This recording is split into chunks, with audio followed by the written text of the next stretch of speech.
So how is it going, Dank Division? Dank Dan here, and let's talk about some of the news that dropped, some of which we're already well aware of, some of which not so much. So let's talk about it. We're already well aware that we have, at the end of this year, we're looking at the next Call of Duty. Now we actually have a name to put to that. So a lot of us were sitting here going, okay, what's it going to be? It's a continuation of this storyline that we already have from Modern Warfare 2. What are they going to call it? Modern Warfare 3. Using the Roman numeral 3. That way it can differentiate from its 2011 predecessor. Now, what's significant about this is the fact that the development is going to be led by Sledgehammer Games. History hath repeated itself. Why am I saying that? Because the last time that Sledgehammer had its hand a little bit heavier into a Modern Warfare game was not Modern Warfare 2019, it wasn't Modern Warfare, and it wasn't Modern Warfare 2. It was the OG Modern Warfare 3. In which case, granted, Infinity Ward took the main game and kind of ran with it. The post-launch content, that meant the face-off maps, that meant all the other stuff, that was Sledgehammer keeping multiplayer up and running long after Infinity Ward kind of ran out the door. So what does this mean? This means that there will be minimal stuff coming from Infinity Ward that pretty much doesn't guarantee full control of Sledgehammer Games having everything, but this means that we're going to see the campaign. That means we're going to see a multiplayer that's going to be pretty much run by Sledgehammer. Now, love them or hate them, their multiplayer has not been terrible. Campaigns can be kind of another story, they're kind of hit and miss, but we have something to look forward to.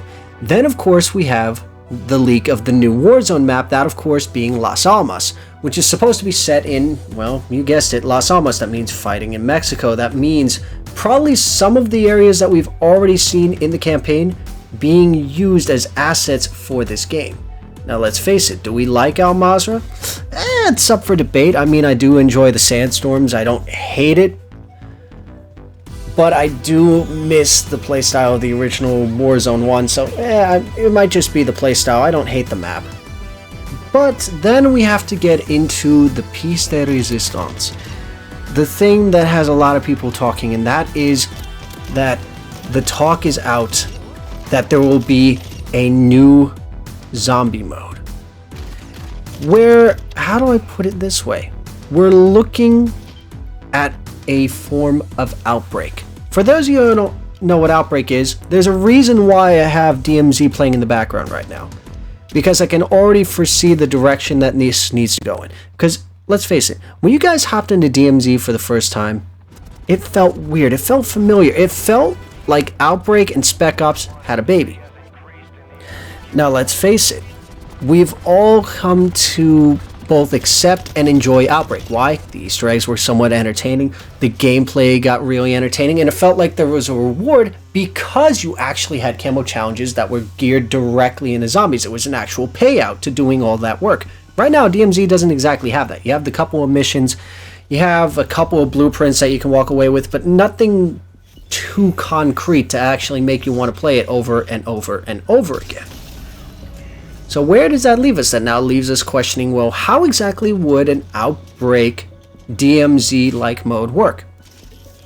Well, when I picture it, I don't exactly picture standard Outbreak. I actually picture one of the modes that started off as a limited time only mode, eventually becoming a permanent mainstay, and that was Outbreak Collapse. So how it worked is the match lasted for 10 minutes, and after each 2-minute increment, the enemies, the zombies, would become stronger. You'd see more of the boss zombies. It would just get more and more difficult until you had a final exfil at the end. Kind of sound familiar to the current status of DMZ? Yeah, that's what I've been thinking. Because if they were to take that, combine the two, take Outbreak Collapse and take DMZ, and then you have something to work with. Because then you can keep certain things from zombies as well as from DMZ. I like the concept of having camo challenges that are strictly for zombies. Bring that back. Make that something that's part of the experience. And better yet, if the mode is successful, carry it right into the Treyarch game. But that also brings me to my next point and my next problem. I feel so bad for Treyarch that they are constantly having to work on their game while simultaneously working on everyone else's game, never really getting the opportunity to focus strictly on themselves constantly. Ever since, I dare to say, Cold War, when the pandemic started, they have been pretty much dragged into almost everything and anything. It would be nice for them to just be left alone to work on their own thing, because we already saw what happened with Vanguard Zombies when the last second they went, yeah, we need a mode, throw in zombies. Now, do I think that there's a chance this could be successful? An Outbreak DMZ mixture? I mean, I'd be in. Better yet, I want you to picture this. I'm going to bring a name back from the past that you guys might not remember. For those of you who played Black Ops 2, there was a mode that a lot of us wanted to see again, and I dare to say when Outbreak dropped, I wish they would have done it. It was called Grief. How Grief worked was that it was round-based zombies, 4v4, and you could actually sabotage your opponents, and whoever was the last team standing won. Now picture that on an Outbreak scale. It would play similar to DMZ, except for instead of AIs that look like, you know, Al-Qatala, instead you'd have zombies. So you'd have the Avogadro, you'd have the Mangler, you'd have the giant armored zombie. You'd have all of these various enemies plus real players running, let's say, squads of 3 or squads of 4. All of which can get their hands on various weapons, ranging from ARs to the Wonder Weapon. They might be able to get certain perks from the perk machines, as well as doing certain objectives that could push towards Easter eggs and even having global Easter eggs. This has so much potential, but could also fail miserably. And I want to hear in the comment section down below, what are your thoughts on this? Do you think that DMZ needs zombies in order to survive? Do you think that something like that is actually viable, as well as something that we need to look towards? Or do you think DMZ at this point is just a waste of time and needs to be scrapped? So with that being said, I'm looking forward to reading that comment section down below.